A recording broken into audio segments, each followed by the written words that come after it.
Kaynağa kayni ölüm degen hadis var. Qanday ölüm bu? Kaynağa kayni dese, bul gelinlerge aytılат da. Egerde gelin uyda жалгыз kalsa, жеңеси, кайнысы кирип чыгып аткан болсо, же кайнагасы үйгө кирип чыгып аткан болсо, өзү макрам эмес буларчы. Ошол чоочун адам киргенде булардын киргендиги өлүмгө тете деген сөз. Себеби адамдар күмөн кылбайт. Жеңесинде келип аткан турбайбы деп. Бирок ошол адамдар күмөн кылбаган жерден кайны менен жеңенин же кайнага менен келиндин ортосунда никесиз байланыштар болуп кетиши өтө көп.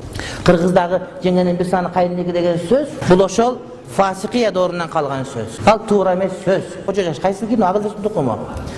Ana munduz baydın jana ayalı tokolu menen oynab boyuna olup karat onap kirebe barıp. İlgari uşunday bolgan. Awuşkalarga jaş kızlar göğe тийген дагы awuşkalık dorgo jetip kalgan. Ana törөш керек bolgan. Ana эмне кылат? Ак чөлмөк ойнап башка ойнап ошол жер иштерин бүтүрүп анан келе беришке.